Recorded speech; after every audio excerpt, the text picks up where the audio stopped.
Firman-Mu pelita bagi kakiku, terang bagi jalanku.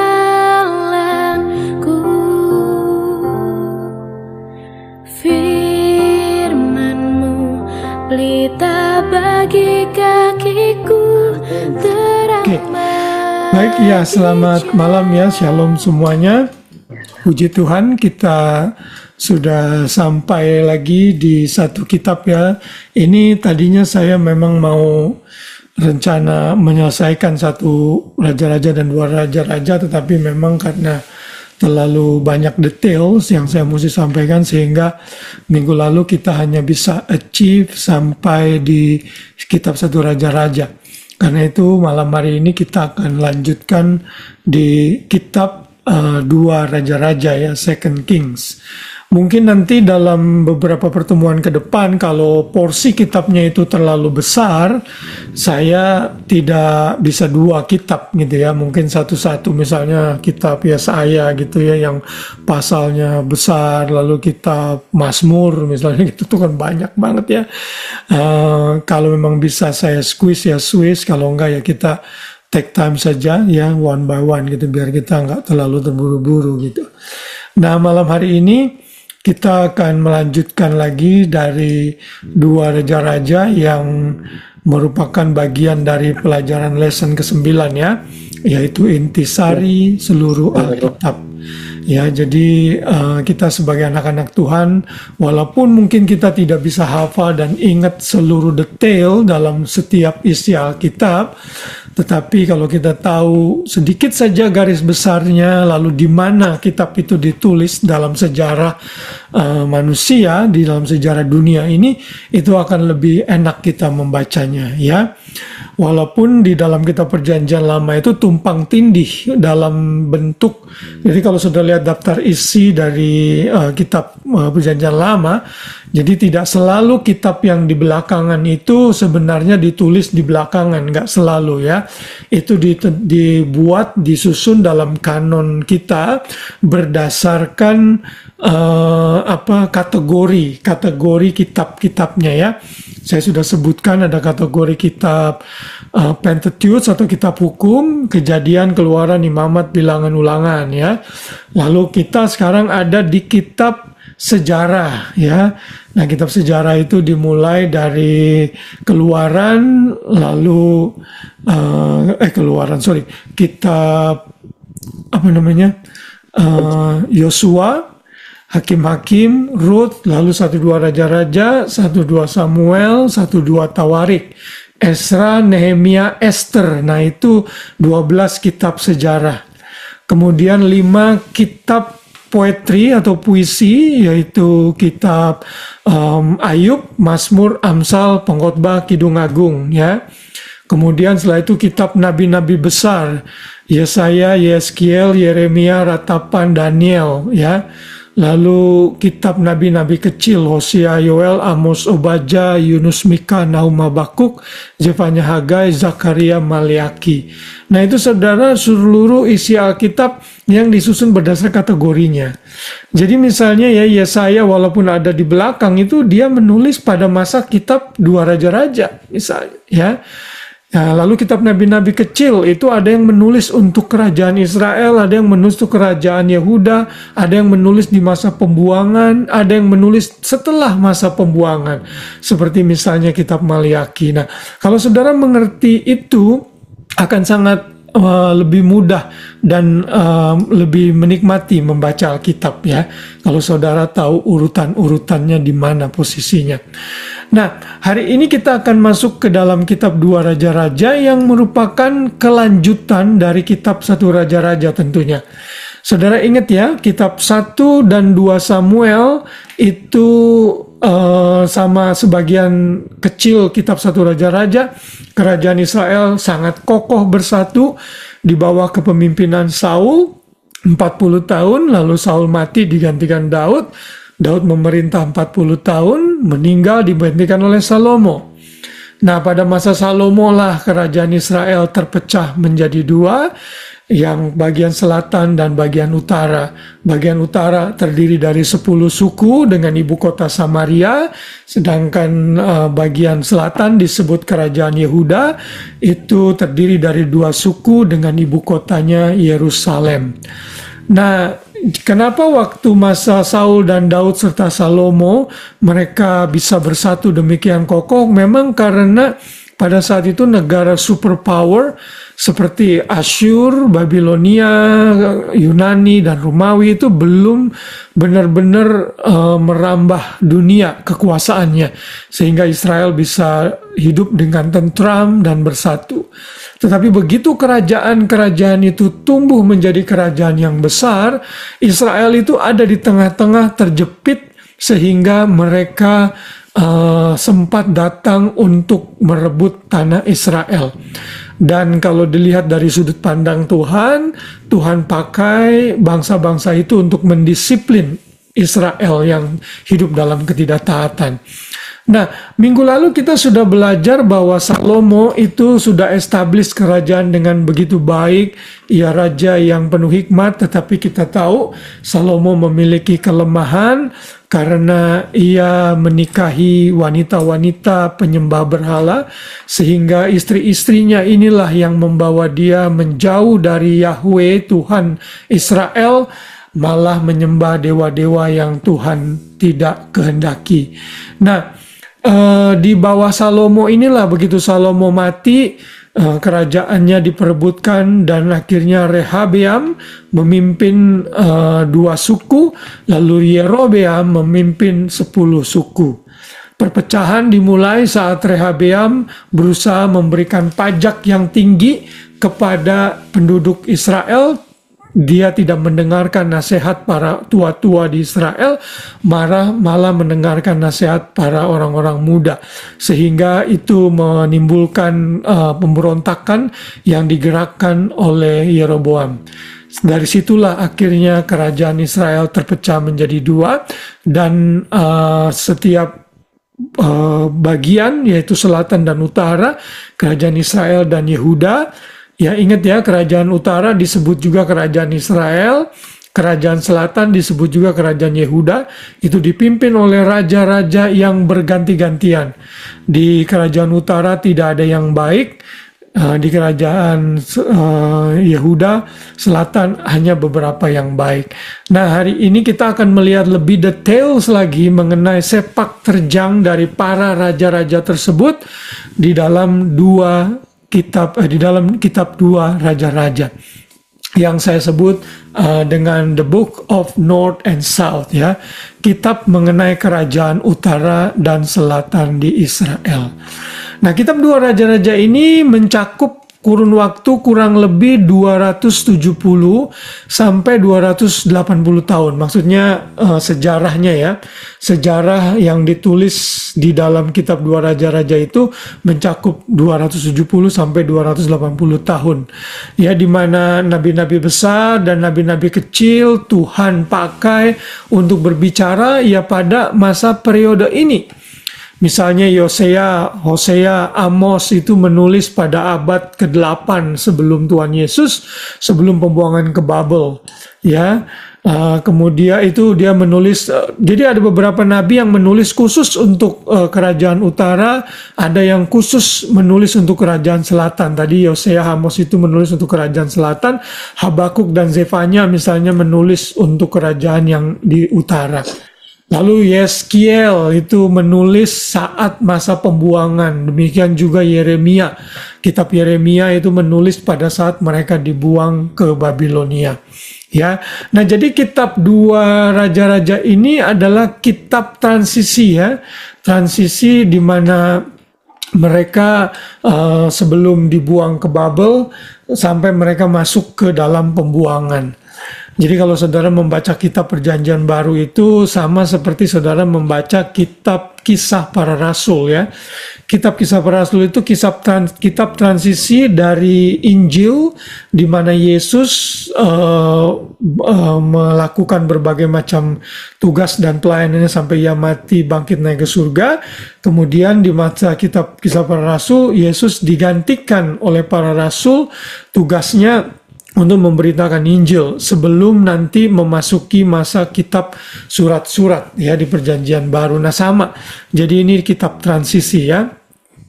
Nah kitab Dua Raja-Raja ini adalah kitab mengenai pembuangan ya, deportation dan juga kejatuhan serta kekalahan dari Israel sebagai satu bangsa. Jadi ini masa yang sangat tragis sekali dalam sejarah bangsa Israel ya. Nah, dalam satu Raja-Raja ada seorang teolog berkata, disebutkan how one nations become one, ya, how one nation become one, artinya bersatu, sedangkan Second King how two nation become none. Sorry, saya ulangi lagi ya, saya salah kutip. How one nation become two, itu dalam kitab First King, satu Raja-Raja. Lalu Second King, how two nation become none. Bagaimana dua kerajaan musnah, tidak ada lagi ya. Nah seperti itu. Jadi kitab Dua Raja-Raja ini summary-nya seperti itu. Norman Geisler, seorang ahli Old Testament ya, dia Old Testament scholar, dia berkata bahwa kitab Dua Raja-Raja ini adalah moral decadence that began with Solomon, lead to the division of the kingdom between Jeroboam and Rehoboam, which in turn led to be continued deterioration of the monarchs of Israel and Judah, and eventually to their final deportation. Jadi kitab Dua Raja-Raja itu mencakup bagaimana Salomo dalam perpecahan di kerajaannya itu memimpin kepada satu keruntuhan, kemunduran sampai akhirnya mereka dibuang ke Babel. Ya, kalau saudara perhatikan bagan yang kita sudah lihat beberapa waktu yang lalu, kitab Dua Raja-Raja itu ada di masa nomor 7 ya, dalam tahap perjanjian lama di mana kerajaan pecah, divided kingdom. Nah sekarang kita masuk kepada penulisnya. Jadi sama seperti kitab Satu Raja-Raja, kitab Dua Raja-Raja, penulisnya kemungkinan besar tidak diketahui, walaupun tradisi Yahudi mencatat Yeremia lah yang menulis, tapi bukti-buktinya sepertinya kurang kuat ya. Yeremia. Lalu ada juga orang yang berkata mungkin juga yang menulis itu Ezra atau Nehemia. Tetapi to be safe kita bisa katakan penulisnya tidak diketahui. Ya, sekali lagi tidak penting kalau kita tidak mengetahui human author atau penulis manusianya. Yang penting kita tahu siapapun penulisnya, mereka diinspirasi oleh Roh Kudus, sehingga setiap sejarah dan peristiwa yang dicatat di sana merupakan satu kebenaran yang tidak bisa salah. Ya, jadi kita menyimpulkan penulisnya tidak diketahui. Tanggal penulisan juga sama di dalam kitab Satu Raja-Raja yang kita sudah lihat minggu lalu. Di situ dinyatakan sekitar tahun 561 sampai 538 sebelum Tuhan Yesus ya. Dan penulis kelihatannya menggunakan beberapa sumber informasi untuk menulis kitab 1 dan 2 Raja-Raja, misalnya riwayat kitab Salomo, kitab sejarah Raja-Raja Israel, kitab sejarah Raja-Raja Yehuda itu ditulis tuh ya dalam beberapa kitab, di kitab 1 Raja-Raja 11, 14 ya, dan 1 Raja-Raja 14:29. Nah itu kurang lebih analisa dari mana informasi itu didapat, sehingga kitab 1 dan 2 Raja-Raja ditulis ya. Tujuannya juga tidak berubah, masih sama, karena dipercaya kitab ini ditulis pada masa pembuangan. Maka kitab 1 dan 2 Raja-Raja itu diberikan atau ditulis untuk mengajarkan bangsa Israel yang sedang berada di pembuangan bahwa kegagalan mereka di masa lalu karena mereka gagal mentaati firman Tuhan. Dan masa depan mereka juga akan ditentukan kalau mereka berbalik kepada Tuhan atau tidak. Jadi kalau mereka tidak berbalik kepada Tuhan, hidup seperti itu terus-menerus, ya akan datang disiplin Tuhan. Dan kita melihat sejak masa pecahnya bangsa Israel ini, tetap masih terpecah-pecah juga. Nanti kalau kita masuk ke era perjanjian baru ya, mereka itu benar-benar terpecah ke seluruh bagian dunia ini, ya. Karena waktu Raja Titus datang untuk menghancurkan Yerusalem, termasuk Bait Salomo, itu mereka benar-benar tercerai-berai ke seluruh pelosok bumi, terutama di Eropa. Ya, kalau saudara membaca sejarah bangsa Israel mulai dari tahun 70 itu sangat mengerikan sekali. Karena ada banyak antisemitisme ya, yang menyebabkan mereka diusir, bahkan puncaknya itu di era modern tahun 1943, 1945, di mana ada tragedi Holocaust ya, pada saat Perang Dunia Pertama dan Kedua, sehingga mereka 6 juta orang itu dibunuh oleh Hitler, dimasukkan ke dalam satu gas chamber sehingga mereka mati, saudara. Nah, itu sebenarnya bagian dari konsekuensi ketidaktaatan mereka kepada Tuhan. Dan sampai saat ini pun mereka masih menjadi bangsa yang tegar tengkuk. Karena itulah saudara dan saya masih terus berdoa untuk Israel tentunya, agar mereka sadar, bertobat, dan berbalik kepada Tuhan. Suatu hari kelak ya, mereka akan berbalik tentunya. Nanti kalau kita belajar akhir zaman, orang Israel akan berteriak kepada Tuhan saat mereka terjepit, diserang dan dianiaya oleh antikris ya. Oke, bagaimana susunan kitab di dalam 2 Raja-Raja? Ya, kalau saudara melihat bagan yang saya buat ini, yang saya dapat dari Insightful Living, di sini dijelaskan bahwa bangsa Israel terpecah menjadi 2, yaitu Israel utara dan selatan. Ya, dalam pasal 1 sampai 10 itu menceritakan mengenai kerajaan yang di bagian utara. Lalu 17 dan 11 sampai 17 itu 2 kerajaan dikisahkan, ya, raja-rajanya disebut. Kemudian pasal 18 sampai 25 lebih konsentrasi kepada kerajaan yang selatan atau kerajaan Yehuda. Kalau saudara lihat ya, dalam pasal 1 sampai 10, Elia dan Elisa itu prominent nabi yang dipakai Tuhan untuk berbicara kepada raja-raja di bagian utara. Kemudian di bagian di pasal 11 sampai 17 ada Nabi Yunus, Nabi Amos, Nabi Hosea ya. Lalu ada Nabi Obadja, Yoel, Mika, Yesaya. Itu mereka menulis di dalam masa kerajaan di bagian Yehuda ya. Pasal 11 sampai 17. Lalu di pasal 18:25 ada Nabi Nahum, Jefanya, Yeremia, dan Habakuk ya. Nah, jadi selalu saudara perhatikan nabi-nabi yang ditulis dalam nabi besar, nabi kecil itu di dalam Alkitab saudara, di kanon itu mereka menulis pada masa periode sebagian besar di dalam kitab 2 Raja-Raja. Ya. Di bagian utara rajanya dimulai dari Ahasia sampai ke Raja Hosea. Sedangkan di bagian selatan mulai dari Raja Yeroboam sampai ke Zedekia. Ya, pasal yang menjadi kunci di dalam 2 Raja-Raja adalah pasal 17 dan 25.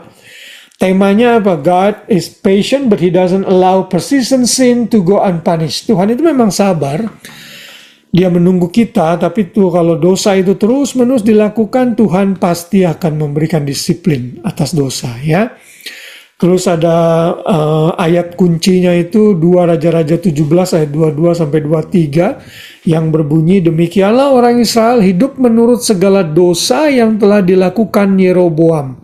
Mereka tidak menjauhinya, ayat 23, sampai Tuhan menjauhkan orang Israel dari hadapannya seperti yang telah difirmankannya dengan perantaraan semua hambanya. Para nabi, orang Israel diangkut dari tanahnya ke Asyur, ke dalam pembuangan, demikian sampai hari ini. Nah, itu nanti kita akan lihat ya. Jadi inilah kurang lebih summary yang ada dalam kitab 2 Raja-Raja. Nah, sekarang mari kita lihat secara detail, highlight saja apa yang ada di dalam 2 di dalam kitab 2 Raja-Raja. Ini saya sudah berikan minggu lalu pada saat kita membahas kitab 1 Raja-Raja, tetapi kitab 2 Raja-Raja itu dimulai di yang berwarna hijau ya. Dari 2 Raja-Raja 2 itu seterusnya overview ini diberikan. Ya, nah kitab 2 Raja-Raja dibuka dengan matinya Ahab, lalu digantikan oleh anaknya yang juga sama jahatnya, yaitu Ahazia. Ya, lalu Ahazia kita tahu dia ini raja yang jahat dan dia sakit, namun dia malah meminta petunjuk Baal-zebub yang akhirnya mati melalui perkataan Elia. Ya, dan ini menunjukkan bahwa Tuhan itu tidak toleransi terhadap dosa. Ya, kalau kita lihat ayatnya ini ya, 2 Raja-Raja 1 16-17, di sini dijelaskan bagaimana Ahazia mati karena dosa yang dia lakukan. Ya, coba Pak Ade tolong bacakan ini. 2 Raja-Raja 1 ayat 16-17. Berkatalah Elia kepada raja, beginilah firman Tuhan, oleh karena engkau telah mengirim utusan-utusan untuk meminta petunjuk kepada Baal-zebub, Allah di Ekron, seolah-olah tidak ada Allah di Israel untuk ditanyakan firman-Nya. Maka sebab itu engkau tidak akan bangun lagi dari tempat tidur, di mana engkau berbaring, sebab engkau pasti akan mati. Maka matilah raja sesuai dengan firman Tuhan yang dikatakan oleh Elia. Maka Yoram menjadi raja menggantikan dia dalam tahun kedua zaman Yoram bin Yosafat, Raja Yehuda, sebab Ahazia tidak mempunyai anak laki-laki. Ya, thank you Pak Ade. Ya, jadi di sini Ahazia mati karena dosanya. Ya, sekali lagi Tuhan menunjukkan kalau dia tahu, Tuhan tahu itu sudah parah, maka Tuhan bisa mengambil nyawa seseorang, saudara ya. Nah, lalu di pasal 2 kita melihat Elia yang masa tugasnya hampir selesai dan ia akhirnya diangkat oleh Tuhan ke surga. Elia adalah salah seorang yang tidak mengalami kematian fisik, sama seperti Henok di dalam kitab Kejadian ya. Enak ya, meninggal dengan, bukan meninggal ya, maksudnya berakhir dengan cara seperti ini ya. Kita berdoa saja Tuhan Yesus datang sebelum kita mati, jadi kita diangkat, karena nanti akan ada satu grup orang yang akan di-rapture sama seperti Elia dan Henok. Ya, kalau itu individu, nanti akan ada satu kelompok orang, yaitu gereja Tuhan. Kita tidak tahu kapan, mungkin saja pada masa kita, mungkin saja pada masa setelah kita tidak tahu. Tapi Elia di sini digambarkan, dikisahkan atau dijelaskan naik ke surga, dan Elisa menggantikan Elia. Ya, saudara pasti ingat ya waktu Elia berbicara kepada Elisa, apa yang kamu minta? Lalu Elisa minta ini di dalam 2 Raja-Raja 2 ayat 9. Ya, Tante Meme bisa tolong bacakan kitab 2 Raja-Raja 2 ayat 9. Oke, 2 Raja-Raja 2 ayat 9. Dan sesudah mereka sampai di seberang, berkatalah Elia kepada Elisa, mintalah apa yang hendak kulakukan kepadamu, sebelum aku terangkat daripadamu. Jawab Elisa, biarlah kiranya aku mendapat 2 bagian dari rohmu. Amin, thank you. Jadi Elia cerdas ya, lalu dia minta, dia udah lihat gurunya itu luar biasa pelayanannya, lalu dia minta, saya minta double porsi lah, apa yang kamu punya biar saya miliki gitu. Dan Elia bilang, oke, kalau kamu bisa melihat saya naik ke surga, maka kamu akan menerimanya. Dan di dalam kisah selanjutnya benar saja Elisa melihat Elia naik ke surga dengan menunggangi kereta berapi. Lalu setelah itu Elisa melihat dan berteriak, Bapakku, Bapakku. Itu dalam ayat 12 ya. Kereta Israel dan orang-orang yang berkuda. dan seterusnya. Akhirnya Elisa menerima double portion dari apa yang Elia terima. Nah, ada banyak orang dan hamba Tuhan berpikir Elia itu Elisa dapat double portion itu karena dia bisa melakukan mujizatnya double. Memang benar, saudara. Tapi sebenarnya double portion itu kalau saudara baca di referensi di Perjanjian Lama, khususnya di dalam Ulangan 21:17, itu kan mengacu kepada berkat anak sulung ya. Anak sulung itu berkatnya selalu warisannya itu double portion. Nah, jadi Elisa itu meminta ini sehingga urapannya ya jadi lebih, mujizatnya lebih dari Elisa, pelayanannya lebih besar. Tapi mereka tetaplah sama-sama nabi yang dipakai Tuhan. Dan Elisa setelah menggantikan Elia itu melakukan banyak pelayanan dan juga melakukan banyak mujizat lebih daripada yang Elia lakukan. Kalau saudara lihat list ini ya, ini 8 mujizat-mujizat yang dilakukan oleh Elia. Ya, kalau nanti saudara mungkin lihat rekaman, saudara mau buka satu-satu silakan. Ini menggambarkan Elia itu memberikan mujizat banyak juga ya, 8 ya. Jadi di masa Elia dan Elisa inilah mujizat-mujizat itu dicatat dengan banyak. Selain masa Musa, lalu nanti masa Tuhan Yesus dan masa Kisah Para Rasul. Jadi sebenarnya masa Tuhan menyatakan diri dalam bentuk mujizat itu periodenya singkat sekali. Enggak lama, saudara ya. Jadi kita sebagai orang percaya, saya sudah katakan tidak perlu mengagung-agungkan mujizat. Karena kita tahu kita bisa percaya tanpa melihat. Kalau Tuhan mau melakukan, Tuhan bisa melakukan dengan kedaulatannya ya. Nah, ini 8 mujizat yang Elia berikan. Tapi saudara, di next slide berikutnya, Elisa itu melakukan 16 mujizat, saudara. Ya, itu banyak sekali, saudara ya, mujizat-mujizat yang dilakukan oleh Elia. Ya, membelah air di sungai Yordan, menyucikan air, dan sebagainya. Saudara nanti bisa melihat sendiri, saudara bisa screenshot ini, atau kalau saudara nggak keburu catat, nanti di rekamannya saudara bisa lihat, atau saudara bisa lihat di internet, ini available ya, sangat mudah sekali diakses. Ini semua untuk menunjukkan bahwa Elisa itu dipakai Tuhan, juga sama seperti Elia. Cuma Elisa memang melakukan mujizat lebih banyak daripada Elia ya. Nah, di dalam pasal 4 itu ada julukan yang diberikan oleh Elisa ya, yang seringkali dikutip oleh pendeta-pendeta hamba-hamba Tuhan yang disebut man of God.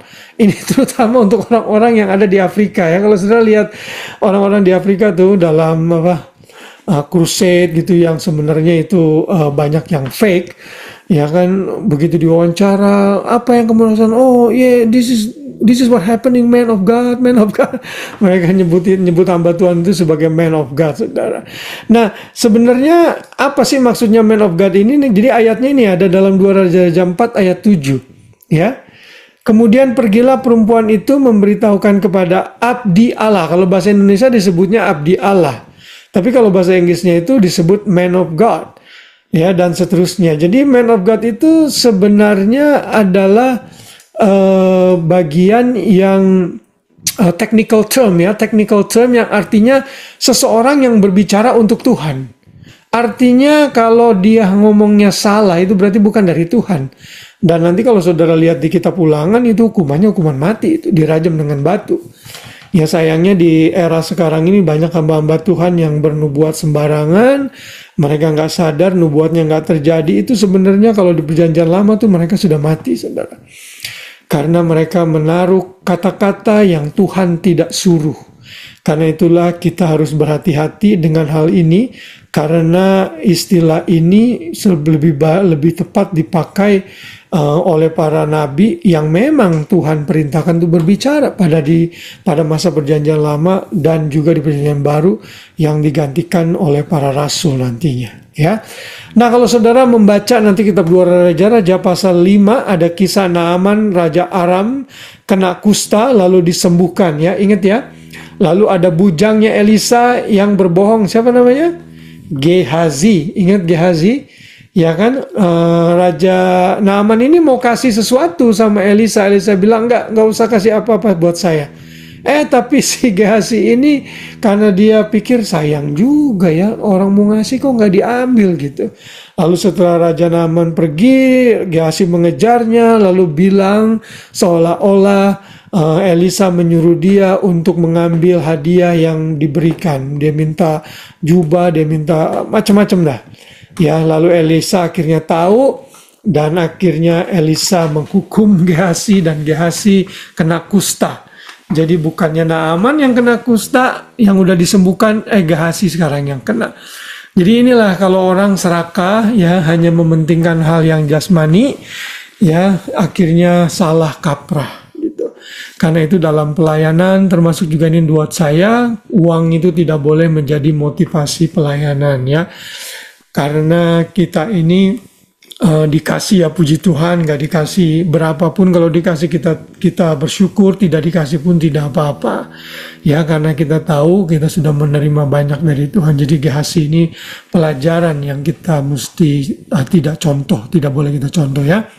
Lalu pasal 6 itu menceritakan beberapa hal mujizat Elisa, tindakan-tindakan Elisa dalam melawan peperangan melawan Raja Aram, tindakan Elisa waktu Samaria dikepung. Pasal 8 ayat 1 sampai 6, raja menolong perempuan Sunem. Raja 8 pasal 8 7 sampai 15, Elisa ada di Damsyik. 16 sampai 24, Yoram sebagai raja Yehuda. Lalu 8 25 sampai 29, Ahazia raja Yehuda. Pasal 9, kalau saudara baca di situ Yehu menjadi raja Israel. Kemudian 9, 16 sampai 29, Yoram dan Ahazia dibunuh. Lalu pasal 9, 30 sampai 37, Isabel dibunuh mati ya. Pasal 10 ayat 1 sampai 11, Yehu memunahkan keluarga Ahab ya. Benar-benar nih, Ahab inilah yang jadi ini alur mundur ya. Tadi waktu di pasal 2 kita lihat anaknya Ahab udah naik, tapi baru kisah mengenai Ahab diceritakan di pasal 10 ya. Pasal 10 ayat 18 sampai 36, Yehu menghapus semua penyembahan Baal. Jadi di Yehuda itu ada raja-raja yang baik yang memang mengikuti perintah Tuhan, salah satunya adalah Yehu. Nah, kemudian di pasal 11 kita melihat satu highlight penting yang saudara mesti ingat. Hanya ada satu ratu yang memerintah di Israel, namanya itu Ratu Atalia. Nah, Ratu Atalia ini dalam 2 Raja-Raja 11 ayat 1 sampai 2, ini ratu yang sangat jahat sekali. Dia membunuh seluruh keturunan raja, saudara. Tapi providensi Tuhan menolong sehingga Yoas itu tetap selamat. Nanti kalau saudara baca 2 Raja-Raja 11 1 sampai 2 ini ya, di dalam slide saudara ya. Coba Novi tolong bacakan kalau bisa.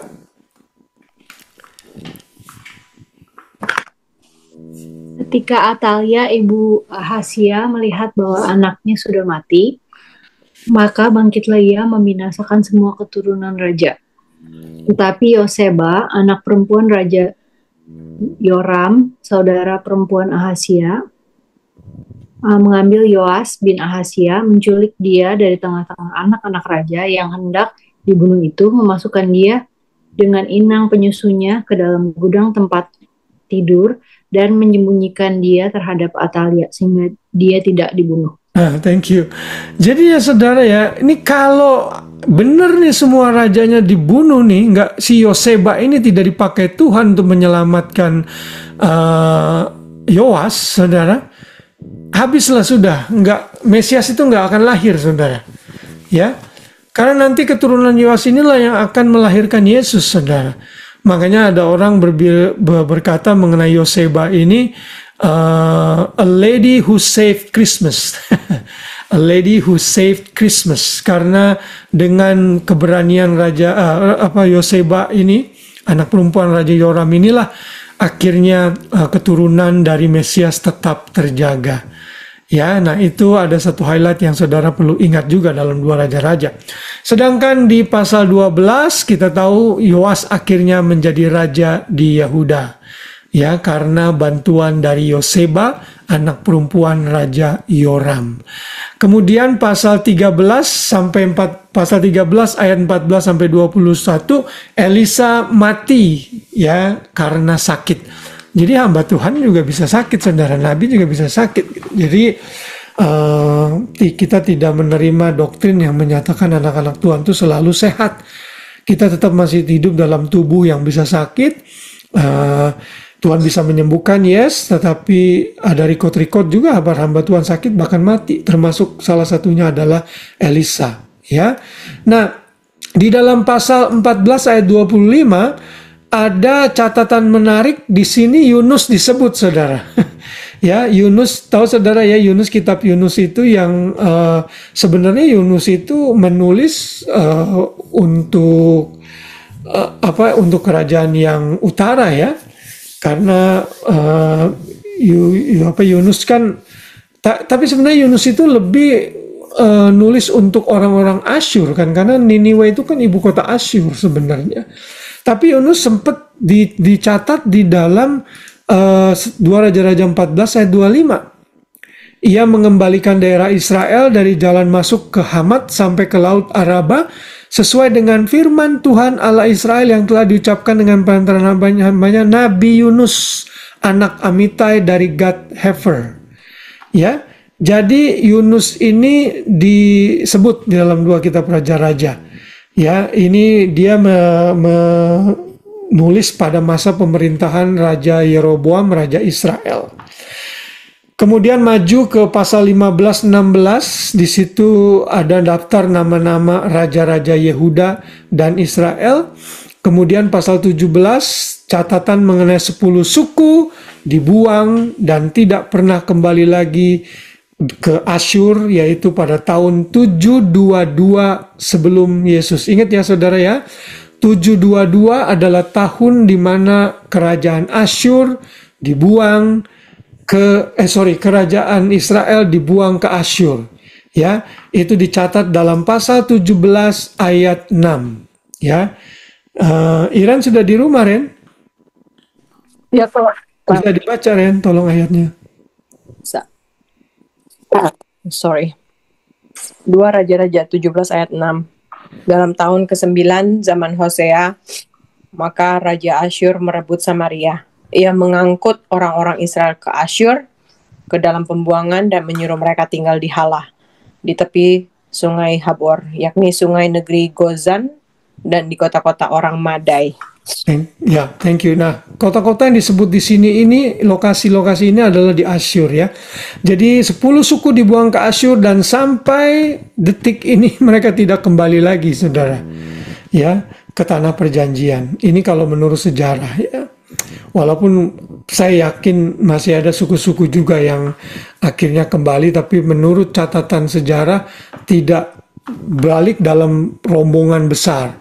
Hanya Yehuda lah yang kembali ke Israel, saudara. Tapi nanti kan di kitab Wahyu ya, kalau saudara membaca pasal 7, kalau saya nggak salah ya, nanti saudara cek lagi. Di situ kan ada 12.000 itu dipilih Tuhan untuk menginjil, yang totalnya berjumlah 144.000. Itu seluruh suku-suku tuh di restore nanti. Ya, walaupun nanti list nama-nama sukunya agak sedikit berbeda, nah itu ada penjelasan tersendiri. Nah, jadi mereka dibuang ke Asyur ya tahun 722, dan ini sebenarnya menggenapi apa yang dicatat dalam Ulangan 28. Ulangan 28 itu kan mencatat mengenai berkat dan kutuk. Kalau kamu melakukan begini, aku akan memberkati engkau. Kalau kamu melakukan yang tidak baik di hadapan Tuhan, yaitu begini, aku akan mendatangkan hukuman ini. Itu ditulis daftarnya dalam Ulangan 28. Salah satunya dalam 28:49 Tuhan bilang kalau kamu tidak taat, Tuhan akan mendatangkan kepadamu suatu bangsa dari jauh, dari ujung bumi, seperti Raja Wali yang datang menyambar. Suatu bangsa yang bahasanya engkau tidak mengerti. Dan ini digenapi saat Asyur datang dan membuang mereka ke Asyur. Lalu juga pasal 28 ayat 35 dari Ulangan, dan engkau akan memakan buah kandunganmu, yakni daging anak-anakmu lelaki dan anak-anakmu perempuan yang diberikan kepadamu oleh Tuhan Allahmu dalam keadaan susah dan sulit yang ditimbulkan musuhmu kepadamu. Saudara tahu, nanti saudara baca 2 Raja-Raja 6, di situ Samaria dikepung oleh Asyur, saking ada kelaparan yang besar, banyak ibu-ibu, bapak-bapak yang memakan anaknya sendiri, saudara. Ini kisah yang sangat menyeramkan dan tragis sekali. Ini juga bagian dari hukuman Tuhan yang sudah dinubuatkan dalam Ulangan 28, saudara. Ya, nah jadi seperti itu, kerajaan Israel akhirnya tercerai-berai dan bukan tercerai-berai, dibuang ke Asyur pada tahun 722. Ya, nah saudara, dalam pasal 18 nanti saudara akan bertemu satu raja yang bernama Hizkia. Papanya itu Ahaz jahat, ya. Tapi Hizkia baik. Tapi Hizkia punya anak namanya Manasye, jahat. Jadi kesimpulannya apa, saudara? Bapak yang jahat bisa melahirkan anak yang baik. Anak yang baik belum tentu melahirkan cucu yang baik gitu. Seorang bapak yang baik belum tentu melahirkan anak yang baik. Contohnya Hizkia, raja yang baik tapi anaknya Manasye itu justru jahat. Jadi nggak guaranteed, saudara. Kenapa bisa begitu? Saya nggak tahu. Ya, tapi tugas saudara, kalau saudara orang tua, do your best, biar Tuhan tolong dah, ya. Karena bagaimanapun juga, saudara, do your best, seringkali ada juga anak-anak yang tetap menyimpang karena dia ngambil keputusan untuk itu. Yang penting di hadapan Tuhan, saudara tidak bersalah sebagai orang tua. Ya, nanti kalau saudara baca di dalam pasal 20 kan Hizkia sempat sakit, lalu usianya ditambahkan 15 tahun ya, ingat ya. Dia berdoa kepada Tuhan, lalu usianya ditambahkan 15 tahun lagi. Nah, disinilah muncul Nabi Yesaya bernubuat. Nah, dalam 15 tahun ini, waktu Hizkia itu panjang umur, malah dia melahirkan anak yang jahat namanya Manasye, saudara. Jadi kita kadang berpikir, ya ngapain juga ditambahin umur panjang-panjang 15 tahun, malah melahirkan anak yang tidak baik gitu kan. Tapi ya itu kenyataan, saudara. Ya, Tuhan punya rencana di atas semua itu yang kadang kita nggak mengerti. Ya, kemudian kita lompat ke pasal 20, itu ada kisah di mana Hizkia akhirnya jatuh, walaupun dia raja yang baik, tapi dia jatuh dalam dosa kesombongan. Suatu hari Raja Babel berkunjung di dalam pasal 20 ayat 12 sampai 13, dan Raja Babel itu diundang ke istananya Hizkia. Lalu Hizkia dengan bangganya memamerkan seluruh yang ada di istananya, ya, gedung-gedungnya dan segala dan sebagainya. Raja Babilonia itu namanya Morodah bin Baladan bin Baladan, ya. Ini Raja Babel. Nanti dari sinilah akhirnya Raja Babel jadi seperti memata-matai Israel, dan mereka datang untuk menyerang Israel dan membawa suku Yehuda ke Babilonia. Ingat ya, suku Israel, kerajaan Israel utara dibuangnya ke Asyur. Kerajaan selatan dibuangnya ke Babilonia. Ya, nanti mereka, nih raja ini akan datang kembali lalu mengambil semua apa yang ada di Yerusalem, khususnya di Bait Suci. Nanti kalau saudara lompat ke pasal 20 ayat 17 dan 18, di situ dinubuatkan bahwa saya lupa nih nabinya. Sesungguhnya suatu masa akan datang bahwa segala yang ada dalam istanamu dan yang disimpan oleh nenek moyangmu sampai hari ini akan diangkut ke Babel. Tidak ada barang yang akan ditinggalkan. Demikianlah firman Tuhan. Dan keturunanmu yang kau peroleh akan diambil orang untuk menjadi sida-sida di istana Babel. Nah, jadi ini kayaknya yang bernubuat ini Yesaya nih, kalau saya nggak salah. Ya, dan ini terjadi, saudara. Ya, Raja Babel datang untuk mengangkut dan membawa suku Yehuda yang hanya terdiri dari 2 suku. Ya, nah Raja Hizkia di dalam pasal 20 itu sempat membuat tunnel, saudara. Hebat ya. Kalau saudara ke Israel, ya, Grace mungkin juga masih ingat kali ya, kita sempat ke reruntuhan Bait Suci, itu ada tunnel yang ditunjukkan pada waktu itu. Waktu kami ke reruntuhan Bait Suci, dan saudara, tunnel itu dibuat pada masa Hizkia. Saudara bayangkan berapa ribu tahun sebelumnya. Dan kalau zaman sekarang kan orang bikin tunnel ada teknologi ya, jadi ujung sama ujung bisa ketemu. Kalau ini nggak ada teknologi, saya nggak tahu bagaimana tuh ya dia bisa bikin tunnel seperti itu. Dan ini untuk mengairi kerajaan Yehuda pada saat itu dan juga seluruh Yerusalem. Jadi Hizkia ini salah satu peninggalan yang dia kerjakan ya di dalam pasal 20. Nah, setelah itu pasal 21 mencatat anaknya Manasye yang jahat memerintah, dilanjutkan dengan Amon. Amon melahirkan Yosia, anak yang baik. Raja yang baik maksudnya ya. Pasal 22 dan pasal 23 itu mencatat hal ini. Lalu inilah raja-raja baik yang terakhir yang ada di suku Yehuda. Dan pasal 23, 24 Raja Yoasa dan Yoyakim memerintah dan mereka juga jahat. Dan pasal 24 ayat 1 inilah akhir dari masa kerajaan Yehuda, karena dalam zamannya pasal 24 ayat 1, dalam zamannya majulah berperang Nebukadnezar Raja Babel, lalu Yoyakim menjadi takluk kepadanya 3 tahun lamanya, tetapi kemudian Yoyakim berbalik dan memberontak terhadap dia. Ya, dan ini terjadi pada tahun 605. Nah, pada masa 605 inilah mereka datang pertama kali. Nah, Daniel ikut dibuang pada masa ini ke Babel. Ya, dia pilih tuh orang-orang anak-anak remaja yang hebat-hebat, yang pinter-pinter. Salah satunya adalah Daniel, ditemani oleh 3 temannya yang nama Babelnya itu Sadrak, Mesak, dan Abednego. Ya, lalu yang kedua mereka datang lagi dalam pasal 24 ayat 10 tahun 597. Tadi 605, yang kedua 597. Nah, di sinilah Yeskiel ikut dibawa. Lalu masih belum puas juga, yang ketiga baru benar-benar mereka datang dan menghancurkan Bait Suci. Itu pada pasal 25 tahun 586. Jadi ingat ya, kerajaan utara ke Asyur 722. Kerajaan Yehuda itu bertahan 120 tahun setelah itu. Lalu tahun 605 mulai dibuang. Datang lagi 597. Datang lagi 586, lalu benar-benar mereka dibuang ke Babel selama 70 tahun. Yang jadi raja pada saat itu di tahun 586 saat Babilonia datang di pasal 25 adalah Zedekia. Ya, yang matanya dicungkil dan akhirnya buta. Nanti kalau sudah baca dalam pasal 25 ayat 1 sampai 7. Ya, nah itulah kisah tragis kerajaan Israel yang terpecah, yang akhirnya dari 2 kingdoms becomes none.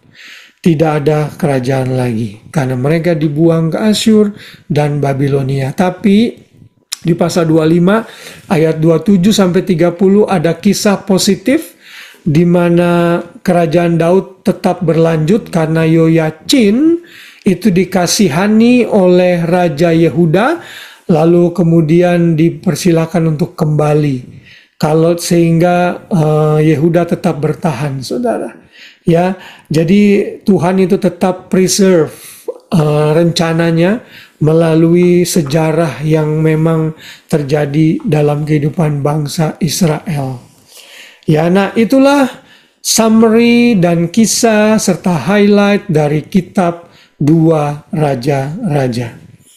Jadi apa yang saya sampaikan ini bersifat informatif dan naratif, sehingga saudara paling tidak bisa membayangkan ya apa yang terjadi di kerajaan Israel setelah Salomo mati.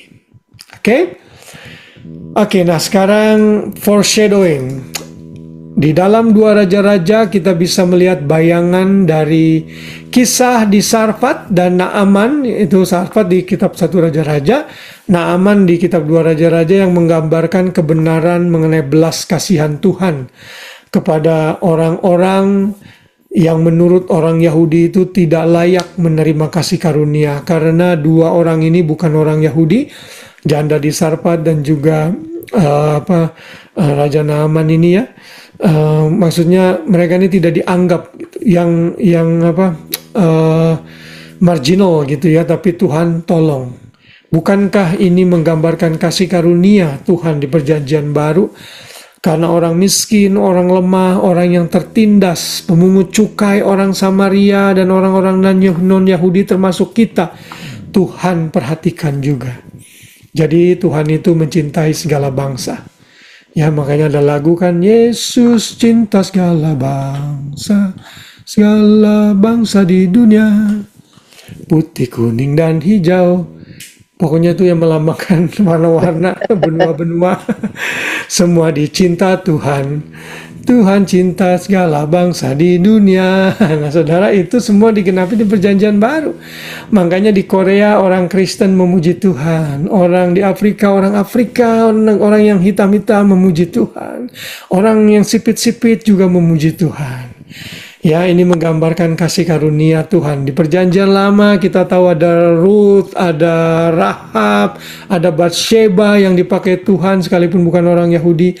Sampai hari ini pun Tuhan masih bekerja termasuk dalam kehidupan kita. Yaitu foreshadowing. Dan yang kedua, banyak mujizat yang dilakukan oleh Elisa ini juga gambaran dari apa yang Tuhan Yesus lakukan tentunya di dalam perjanjian baru. Kita tahu Yesus menyembuhkan banyak orang, seperti Elisa juga menyembuhkan Naaman. Kemudian Yesus membangkitkan orang mati, seperti juga Elisa membangkitkan anak wanita di Sunam.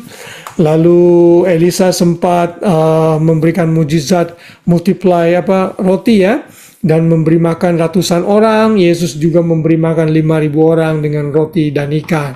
Jadi ini gambaran yang ada di perjanjian lama, 2 raja-raja di dalam perjanjian baru. Nah kemudian setelah kita belajar seluruh sejarah kitab 2 raja-raja, apa aplikasinya untuk kita sebagai orang percaya? Saya mencatat ada 3 hal. Yang pertama, Tuhan itu tetap Tuhan yang berdaulat. He is the sovereign God. Tidak ada yang bisa membatasi kedaulatan Tuhan. Ingat tadi kisah penyelamatan siapa nama rajanya? Yang diselamatkan oleh siapa? Nama orangnya, ibunya, wanitanya? Yoseba. Yoseba. Siapa nama rajanya yang diselamatkan? Ahab. Ahab mah raja jahat. Siapa? Yoas. Ya. Siapa tadi ratunya yang jahat itu? Ahasia. Atalia. Atalia ratu yang jahat ya. Nah jadi itu saudara, kedaulatan Tuhan yang menyelamatkan gitu. Saat kita berseru kepada Tuhan, tugas manusia berseru, berdoa, Tuhan respon. Dan dengan kedaulatannya dia akan bertindak. Sama juga tadi dia menolong Yehoiachin ya, untuk menyelamatkan garis keturunan Daud. Lalu yang kedua, kita belajar time and time again, ketidaktaatan membawa malapetaka dalam seluruh bidang kehidupan. Kalau saudara mau lihat keluarga saudara hancur, coba aja tidak taat. Coba aja ada affair dengan orang lain selain istri saudara atau suami saudara. Pasti keluarga saudara hancur berantakan. Saudara, ini berlaku untuk orang dunia juga loh. Saudara lihat artis-artis, saudara lihat olahragawan-olahragawan, tokoh-tokoh presiden yang terkenal, Perdana Menteri terkenal. Saat mereka tidak taat, ada affair, biasanya karirnya runtuh. Kenapa? Tuhan nggak bisa dipermainkan, saudara. Karena itu kita semua harus hati-hati. Mari hidup dalam ketaatan dan tetap setia kepada Tuhan. Karena ketidaktaatan dalam kehidupan pribadi akan bring disaster. Keluarga, di dalam keluarga juga, di dalam gereja juga begitu. Ya, saya sudah memberikan banyak contoh-contoh bagaimana banyak hamba-hamba Tuhan sangat terkenal, saudara, memiliki segalanya. Reputasi, uang, famous ya, fame. Tapi toh mereka gagal karena tidak taat. Ini bukan cerita yang baru terjadi belakangan. Sejak masa 1 raja-raja, bahkan dari sejak kitab Kejadian, setiap ketidaktaatan membawa malapetaka. Ketidaktaatan Abraham yang mengambil Hagar sampai sekarang akibatnya kita tahu. Permusuhan antara Ismail, keturunan Ismail dengan keturunan Yahudi terus terjadi sampai detik ini. Jadi hati-hati dengan ketidaktaatan. Dan yang terakhir, Kitab 2 Raja-Raja menggambarkan juga pengharapan yang Tuhan berikan. Sekalipun di tengah-tengah disaster, di tengah-tengah masa kelam, ada secercah harapan. Ya, tadi yang saya sudah sebut, Yoyakim itu lepas dari penjara oleh Raja Babel, Ewil Morodak, sehingga ini menyelamatkan keturunan dari Yakub yang nanti akhirnya melahirkan Raja kebenaran Mesias. Sekalipun di tengah-tengah masa yang kelam, Tuhan memberikan pengharapan, I'm not finished yet with Israel. I will bring the Messiah to be born in Bethlehem. Yang saudara dan saya sudah hidup dalam penggenapannya, di mana Yesus sudah lahir, mati, dan bangkit yang akan kita rayakan sebentar lagi. Dia juga naik ke surga, sekarang duduk di sebelah kanan Bapa, menyiapkan tempat bagi kita, dan satu hari kelak kita akan dibawa bersama-sama dengan Dia di surga kekal. Inilah pesan dari Kitab 2 Raja-Raja. Oke, hampir 1 jam saya ngoceh sendirian. Saya berharap informasi ini, mungkin ini informasi yang saudara baru dengar, atau saudara sudah dengar berulang kali tapi mungkin lupa, hari ini diingatkan lagi. Oke, ada komen atau pertanyaan yang mau ditanya dari Kitab 2 Raja-Raja ini?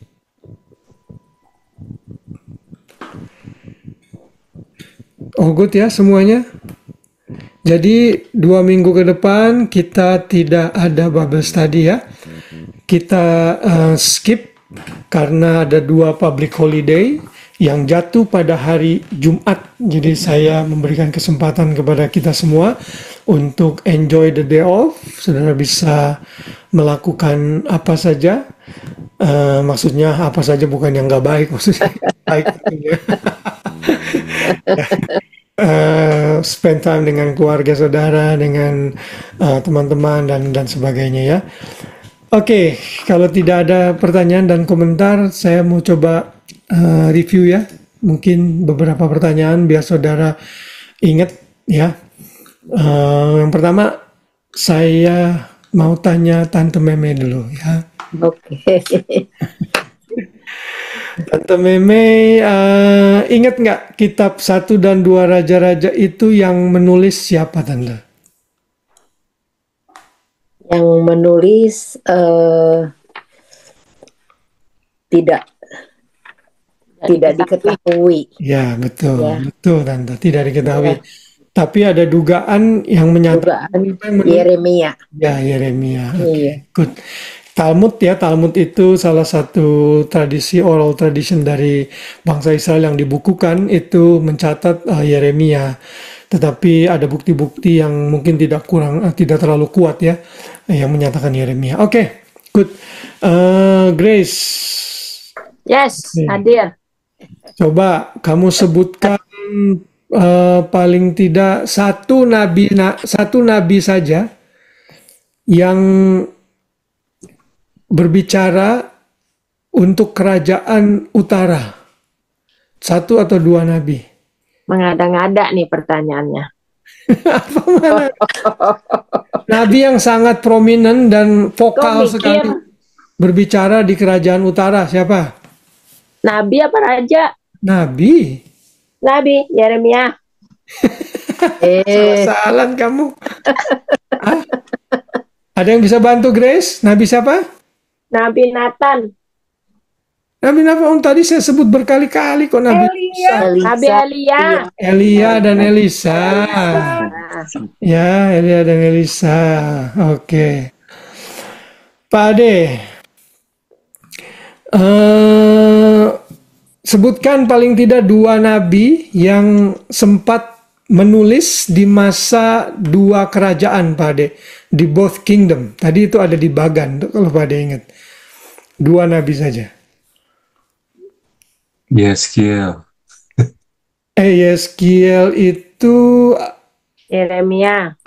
Di masa pembuangan kalau Yeskiel nanti nggak ada dia. Di Yeremia. Yeremia juga di masa pembuangan itu. Emangnya agak susah sih ya, karena tadi saya cuma sekilas doang. Yang ada beberapa nabi yang menulis di 2 kerajaan ya, ada Yunus, Amos, Hosea ya. Lalu ada Obadja, Yoel, Mika. Nabi-nabi kecil ya. Ya, nabi-nabi besar dan nabi-nabi kecil itu maksudnya. Emang tadi cuma sekilas doang sih ya. Oke, Novi. Kerajaan Israel Utara itu dibuang ke Asyur pada tahun berapa, Novi? 772 ya. 772. 722. Ya, 722. 722, benar 722 ya. Novi ingat nggak? Kerajaan Israel berpecah pada tahun berapa? Ini minggu lalu sih sebenarnya. Berapa? Ya itu ya, Bukan, kalau 722 kan diangkut. ya. Pecahnya kerajaan Israel itu kan pada saat Salomo mati tahun berapa itu? Ingat nggak? Nggak ingat. 931 ya, tahun 931. Jadi tahun-tahun penting yang saudara mesti ingat itu adalah saat kerajaan Israel pecah 931 ya. Lalu saat kerajaan Israel dibuang ke Asyur 722. Lalu tahun 605 dibuang ke Babel yang Yehuda. Lalu yang kedua masih Raja Nebukadnezar 597, satu lagi 586 ya. Oke. Keren. Siapa tadi? Kan udah jawab kok, tadi bantu Cigri sama Novi. Nggak diperhitungkan. Ren, gampang ini mah tadi udah disebut kok. Siapa tadi nama ratu yang jahat lalu yang menyelamatkan anaknya itu siapa dan anaknya siapa namanya? Isabel. Kok Isabel? Kok Isabel? Ratu yang jahat yang tadi disebut. Atalia.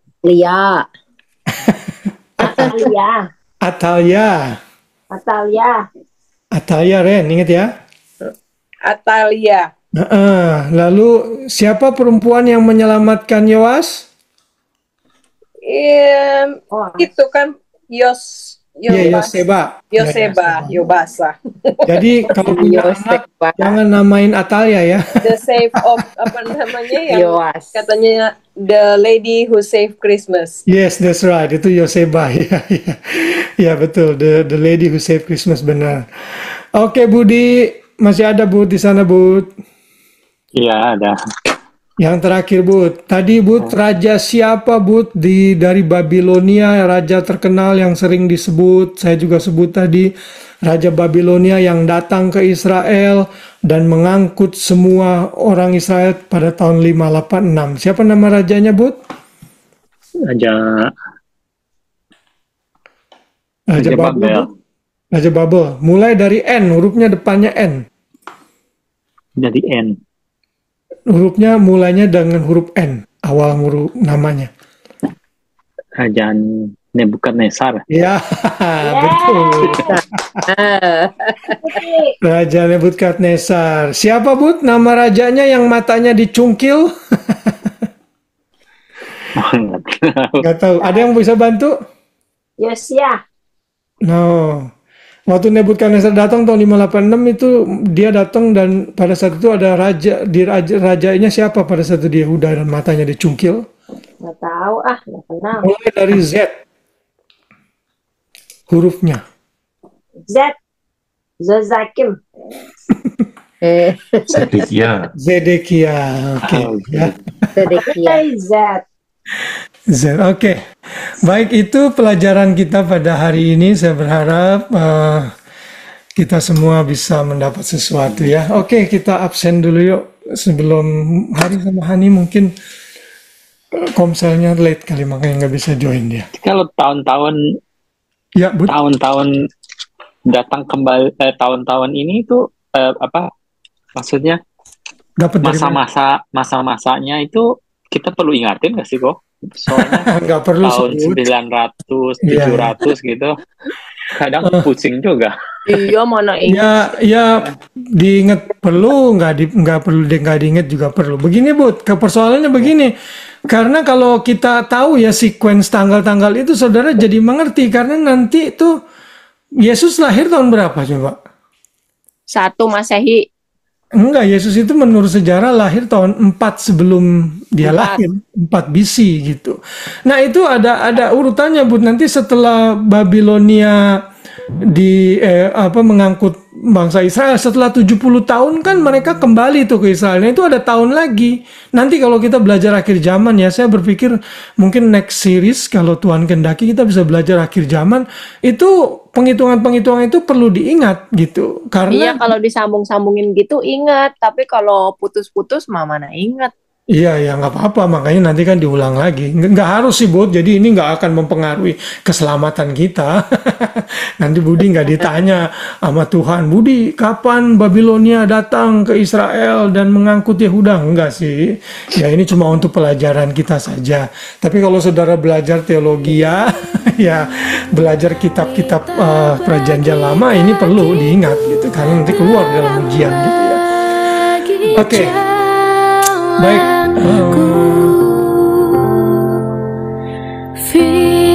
Firman-Mu pelita bagi kakiku.